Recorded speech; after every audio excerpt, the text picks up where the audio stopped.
Hello everyone, it's Raleigh, and here we are. So the Jade Sea, I know we're a little late here, but I did want to continue the tour through Cantha, and this is the next stop. So I did not watch the live stream they recently did with the Jade Sea. I only saw the trailers, so I don't know what they're showing. So I just kind of wanted to dive in once again and look at the Jade Sea in Guild Wars 1. Now this is kind of the same thing that happened with the Echowild Forest, where there is not that many landmarks. With the Jade Island video, I went with a lot of the landmarks that they had, and that's kind of what I used to guide my video. And once again, we don't have that many. So once again, I'm going to go through, like the Echowild Forest video, I'm going to go through in the beginning with the landmarks. We'll talk a little bit about the history, and we will, from then, I'll have just like some music playing for you guys, and I'll just show you guys the areas. I will say that also another thing that's a little bit different to the Echowild Forest, the Echowild Forest had a lot of different areas. There was a lot of specific different areas, and they felt very distinct between each explorable area that they had, whereas the Jade Sea is very much just the Jade Sea. I mean, you see a little bit of it and you pretty much have seen most of it because it all kind of looks the same. There are certain things here and there that we're gonna see, and I will show off all the different areas, but I will tell you guys that there's not that huge of a difference in each of the explorer areas from what we can see. I want to say, except for Rhea's crater, because that's like super just like this big quarry that they have, and that feels very much different than the other areas. But yeah, so let's get right into it. So history wise, the Jade Sea obviously used to not be Jade. We talk about that with the Jade Wind and stuff that happened when Shiro was killed. So the people that lived on the sea, the Luxons, they were seafaring people, and when the Jade Sea froze over, they had to start learning how to live pretty much on land. They're still nomadic though. They still travel around, and they use their turtles, the siege turtles. There's all kinds of different types of turtles that they use to kind of travel around, and we will see some of those. Actually, like, they tried to animate some of them like moving across the Jade Sea. We'll see some of those in the video as well. But yeah, so that's pretty much it for the history. We don't know that much more. I do have a couple of theories that I made a theory video, and there's a lot of creatures that I kind of talk about that deal with the Jade Sea that is in my second Deep Sea Dragon lore video. So if you guys want to know more about those specifics, you can go watch that video. But yeah, that's pretty much the history. So let's go into the landmarks. Now, I'm not going to go through all of them because some of them are they're just there and they're not super important. Like there's the Creon Jade Mine, which is just one of the named mines that they have, but there's really nothing there that's super important. But there's, for example, the Halcyon, which is one of the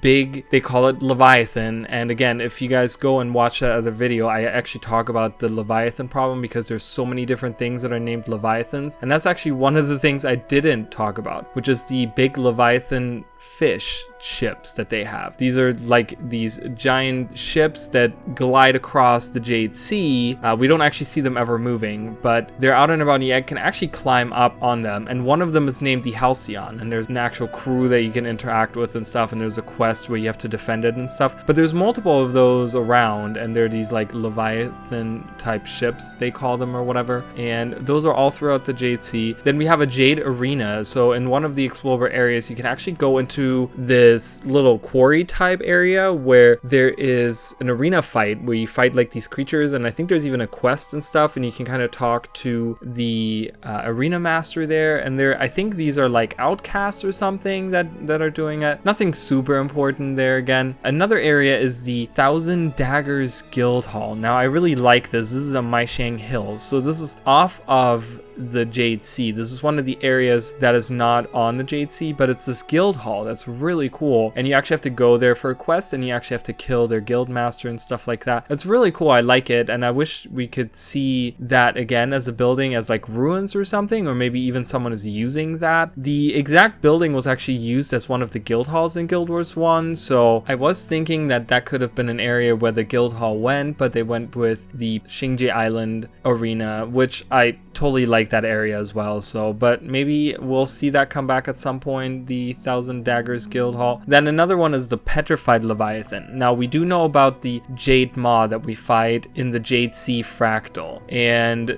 that is kind of pretty much the same thing. Again, I will tell you guys about that video because I do talk about those creatures in detail, about all the Leviathan creatures and stuff. So that is one of those Petrified Leviathans, how they looked in Guild Wars 1, like the Jade Maws. That's what it looked like. Then there's another another landmark, which is the flooded jade mine. And it's interesting because there's also discussion on the wiki about this, where in the Eye of the North manual, there's a line that talks about how people are seeing like water come back to the Jade Sea. So people were thinking that the jade was like melting or something now after like Shiro is gone and stuff, and after like many years now that it's slowly going back to being water. So a lot of people were suspecting that we wouldn't see a solid Jade Sea going into like Guild Wars 2 whenever that was. I mean, this was a discussion from before Guild Wars 2 even came out. So when we heard about Guild Wars 2 coming out and people were talking about, oh, maybe we'll go back to Cantha, is the Jade Sea going to be solid? We don't know. But that is one of those mines that people kind of took as like a source, because there's actually like water that's collected in there, and there's one of those like big jellyfish, the Irokanji, that is in there, like frozen in jade. It's really cool. It just sits right in the middle. But that's pretty much it for landmarks. Again, not that many landmarks. It's still beautiful. I mean, the Jade Sea is great, and there's a lot of like different things that you can see. There's these little lighthouses, and there's little houses on the side, like in the waves, in the frozen waves. They've built like little huts and stuff, and like I said, you can see the turtles like in the distance kind of move around and stuff. So there's a lot of little details that aren't really described that much, but I will show those off in the videos. So if you guys are interested in seeing those little things, you know, the things that are frozen in there, you know, there's like dolphins frozen in the jade and stuff. That's really cool because we didn't actually get to see dolphins in Guild Wars 1, but in Guild Wars 2 we do have dolphins. We even turn into them in one of the fractals. So it's just cool to see that kind of stuff. So, but yeah, that's pretty much it. I will be doing the Kaineng City videos, so stay tuned for that. I appreciate everyone that's watching, and once again, I hope you guys enjoy the rest of this video, and I'll see you guys next time. Bye guys.